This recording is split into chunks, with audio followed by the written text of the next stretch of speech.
Okay. So we're going to record. You're muted, my friend. Perfect. There you go. Yay. All right. Let me try one last time. And if not, we're just going to go. No time like the present. No time like the present.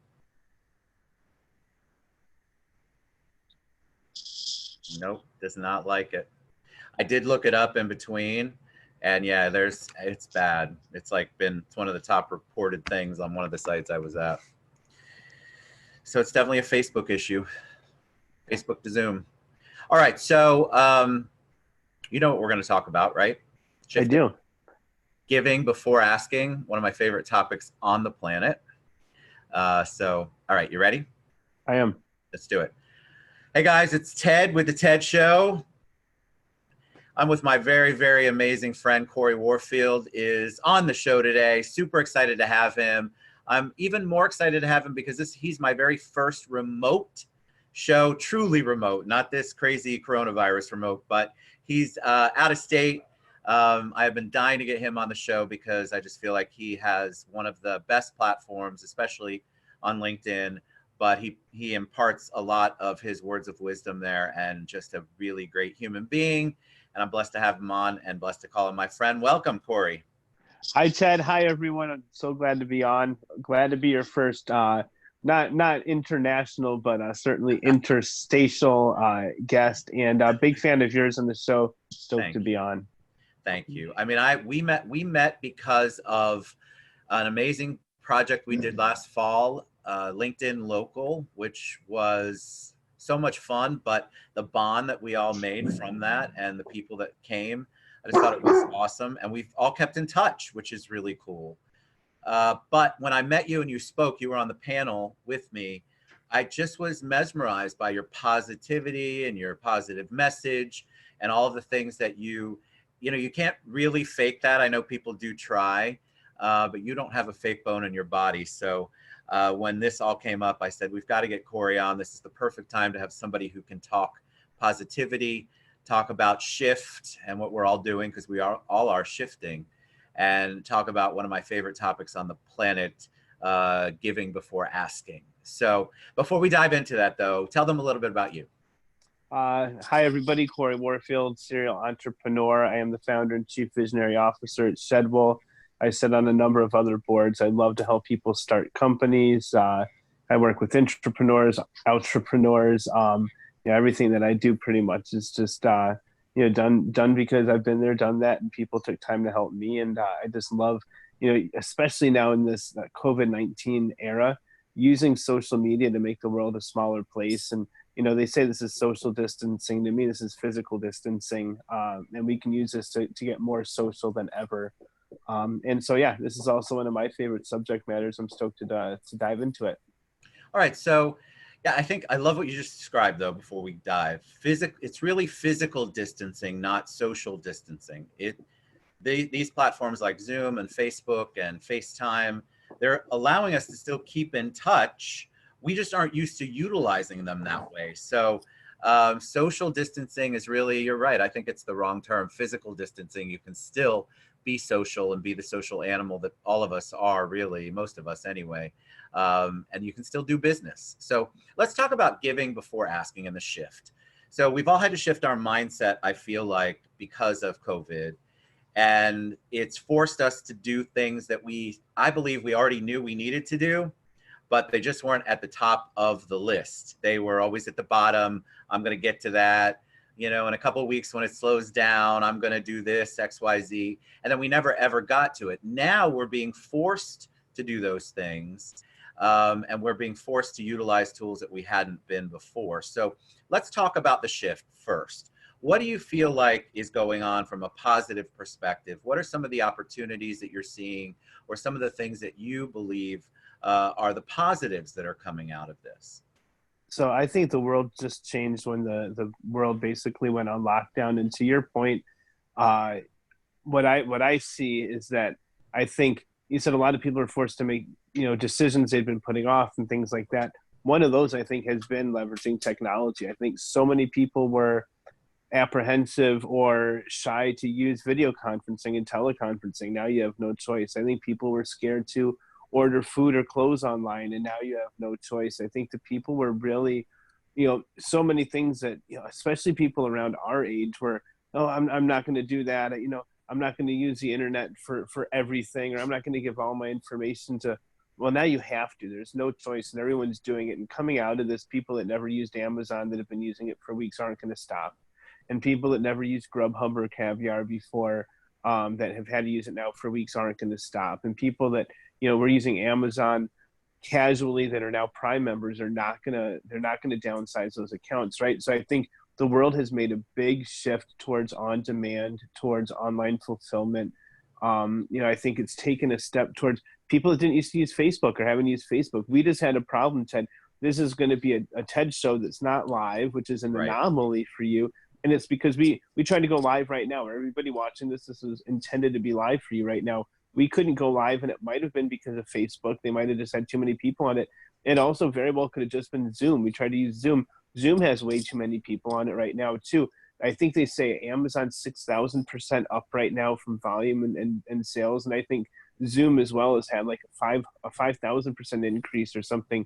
People had never heard of it. It's now become a household name. So I think that is one of the changes that we're seeing, and then to kind of tie that into the theme today. Well, I don't want to steal your thunder. You're the host, but then No, I love this. This is, they see me all the time, Cory. They don't see you on my channel all the time. So I love it. I don't think you're stealing thunder at all. I think you're right. I feel like I'm one of those people who resisted. I told the story a couple of times. Somebody wanted to have a Zoom meeting, and I'm such a touchy-feely Italian, New York guy that I'm like, why would I ever have a Zoom meeting? That seems so sterile. And yet, as soon as I embraced it for the show, I'm like, oh my God, I totally get it. You can still get people's energy. You can still feel the warmth. It's just a different way. You have to adapt. So I was one of those people that resisted, thought there's absolutely no way I can do what I do or convey the messages that I want people to hear through Zoom and through technology. And that's just false. I feel like we do have to embrace it more, like you said. And there's a lot more people reaching out to me on Facebook because of what we're doing. And remember, which I want to talk about the giving before asking now, there's a lot of people hurting because of what's going on in the economy. And so when I put the call to action out to have anybody and everyone on the show who's hurting or has a positive message or a combination of both, I mean, my phone and my all my messaging apps, everything blew up. Why? Because people are, like you said, they're having to shift. They're having to figure out how to do business in a world where they've basically lost many of their clients. They've lost, in their minds, their ability to build their businesses because they are not in that touchy meeting, let's have coffee scenario anymore.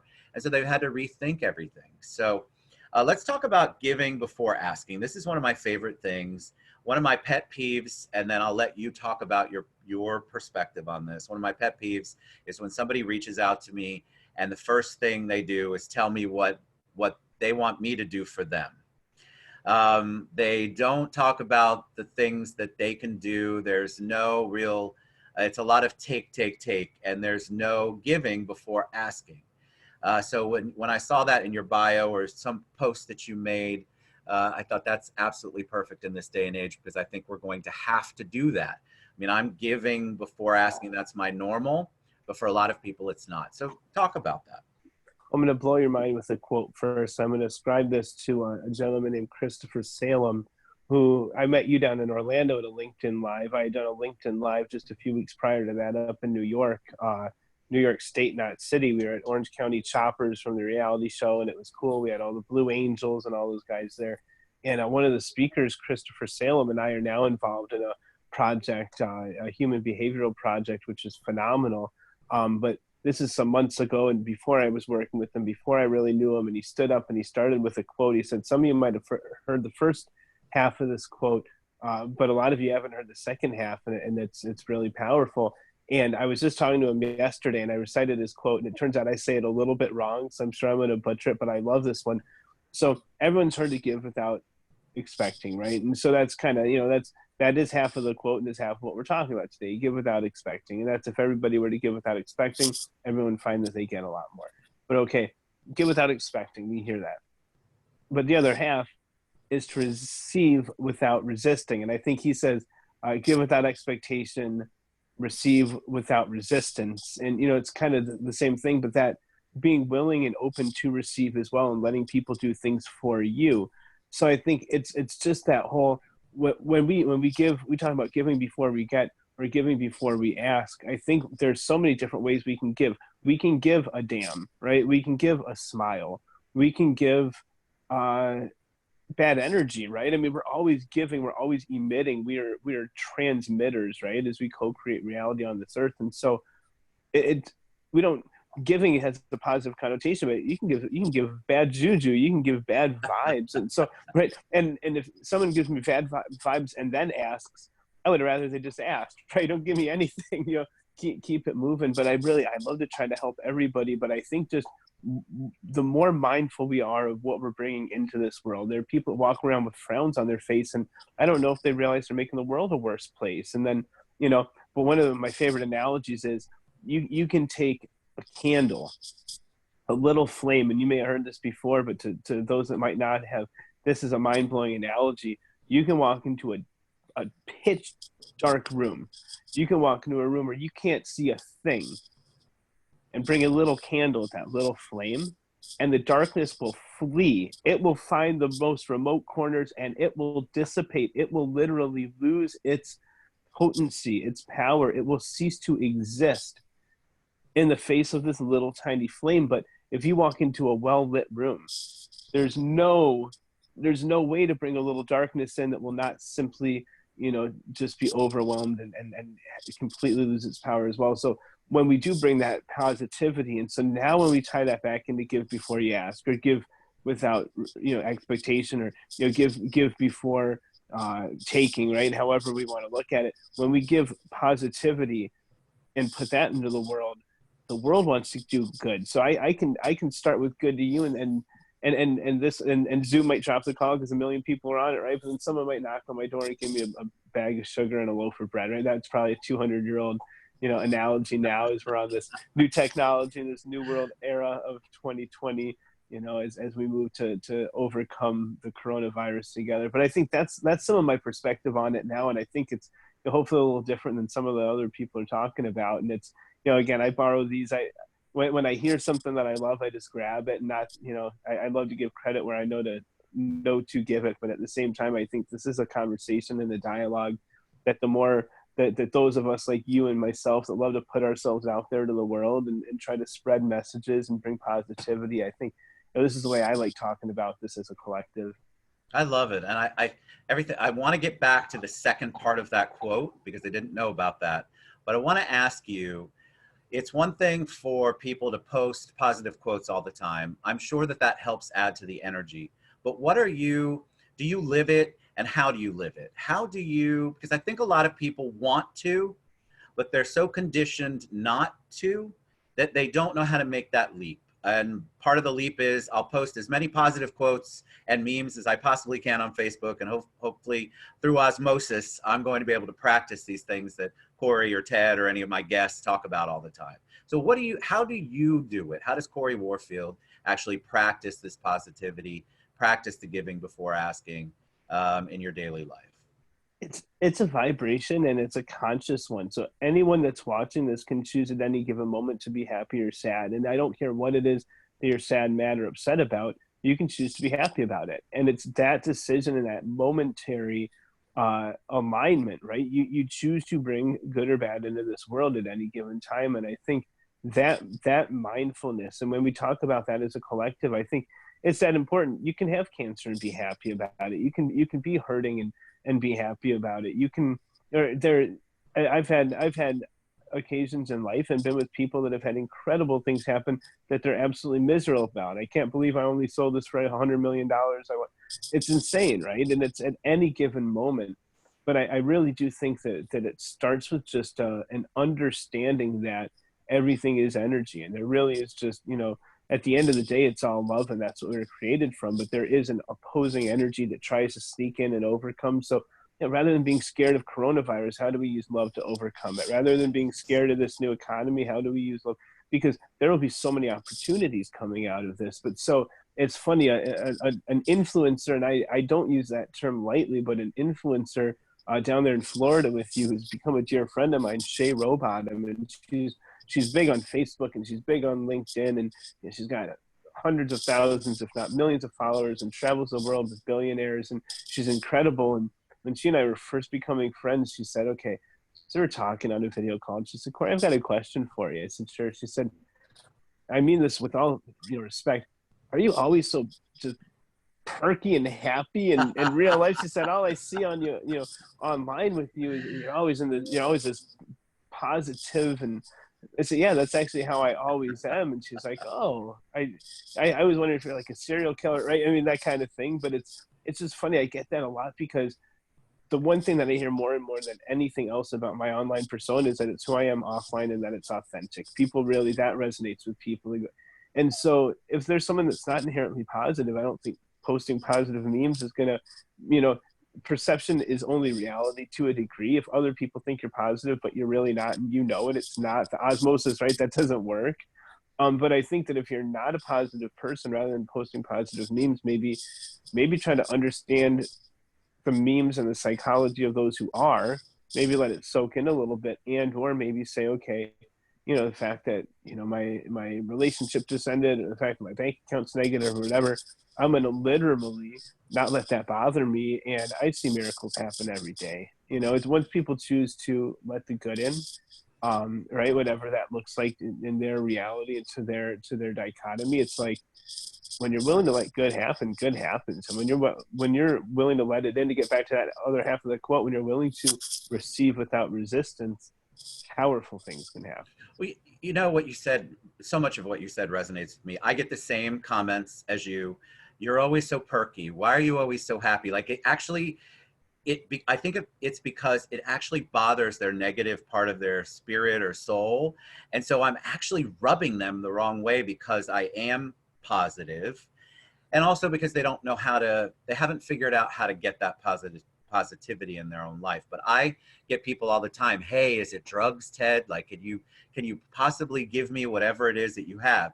Look, I want to go on record as saying, it's not every day, there's not every single moment am I in a good mood. Like, I have my challenges like everyone else, but I try my best to really, really focus on the positive and choose to be happy. I used to tell that to my kids.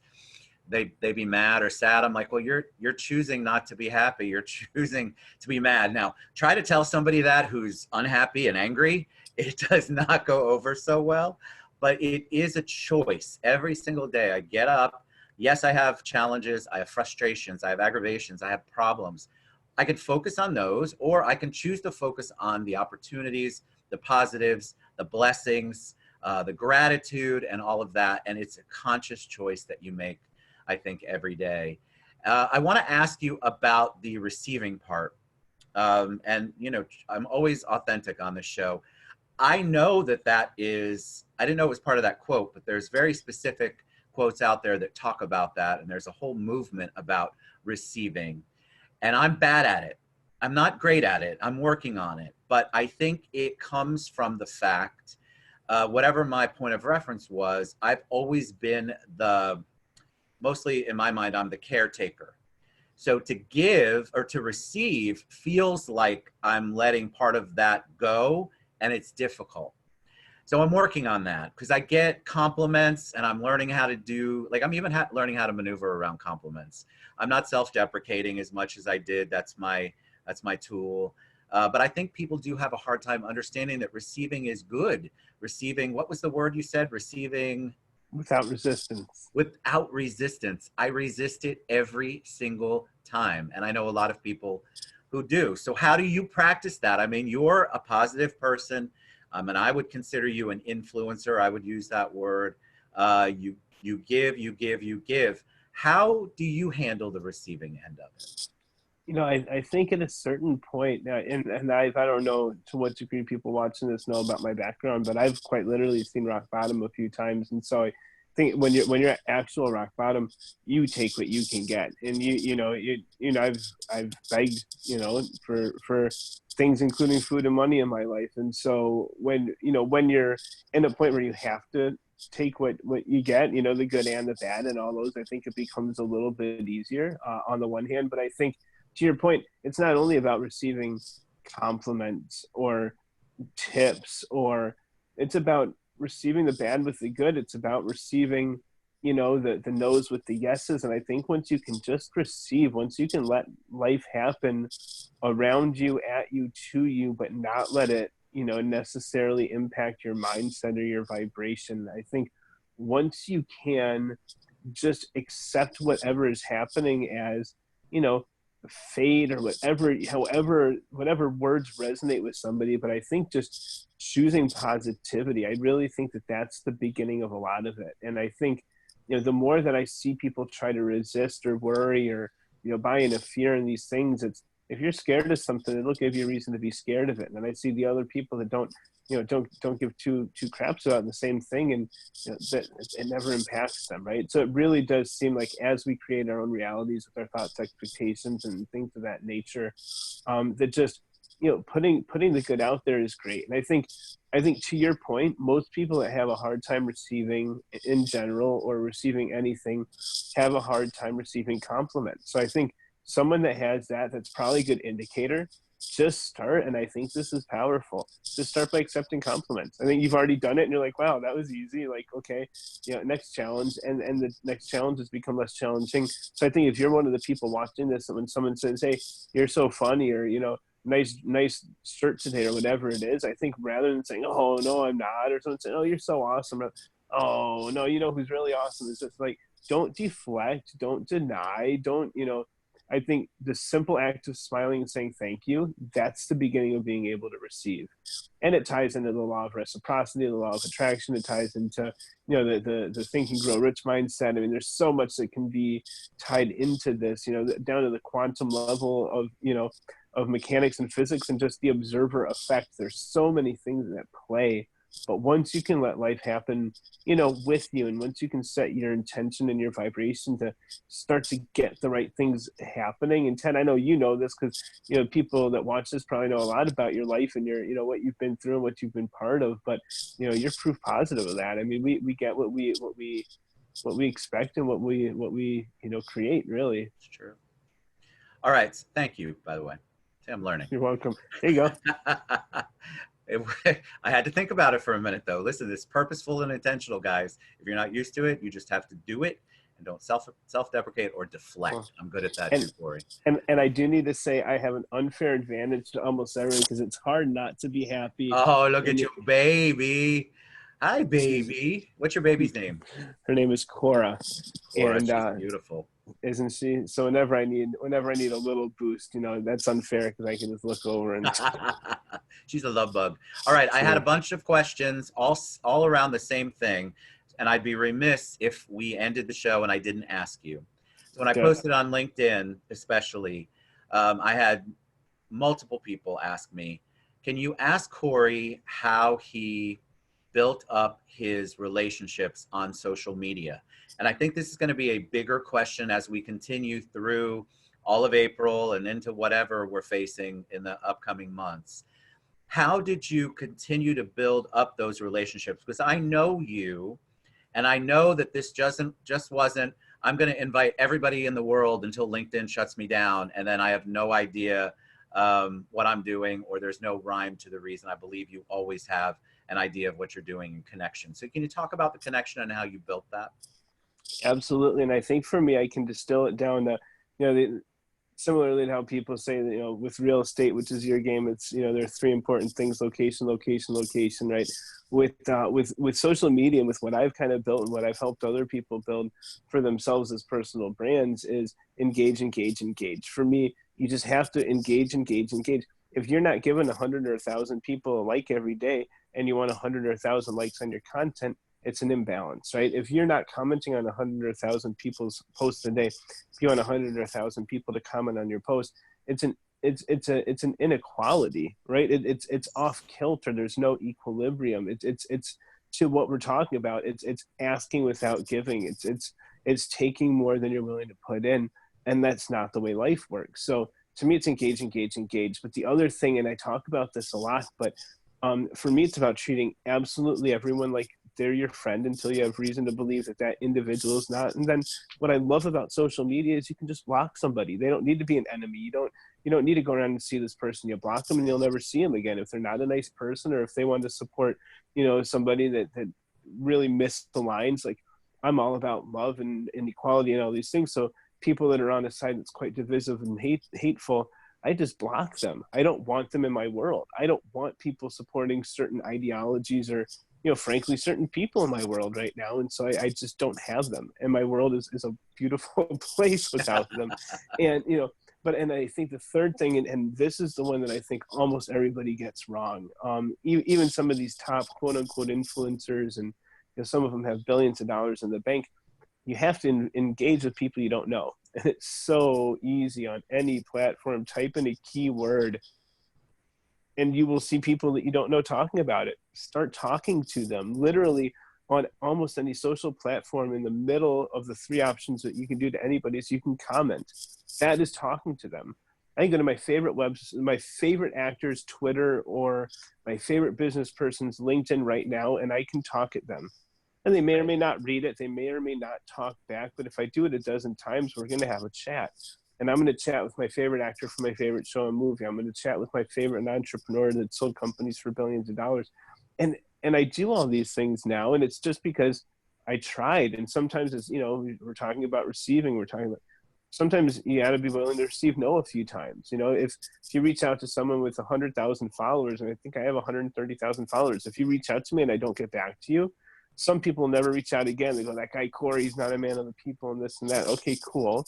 There are other people that will reach out, and 20 times later, oh man, I can't believe we're talking. I've reached out 20 times. I love that. I'm sorry that I missed your first 19. I get thousands of messages a day, but I'm glad you didn't give up. And some of those turn into great relationships, or I end up hiring some of them, or some of them invest in my company. I mean, you never know what can come out of some of these things. So really just being vulnerable, putting yourself out there. For me, the three tips in order are engage, engage, engage. Engage the second and third connections or people you don't know, and then treat everybody like a friend until you have reason not to. Awesome. All right.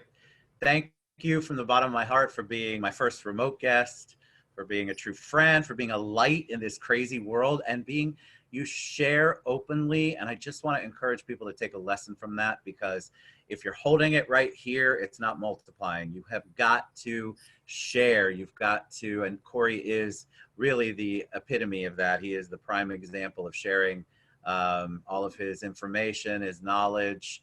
And so I really, really can't thank you enough, my friend, for being a guest on the show today. Sorry it wasn't live, but we're going to edit it and make it all pretty and post it everywhere. Love it. It was an honor. Right. Thanks for having me, Ted.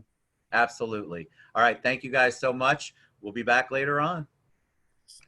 All right. I'm just going to stop the recording.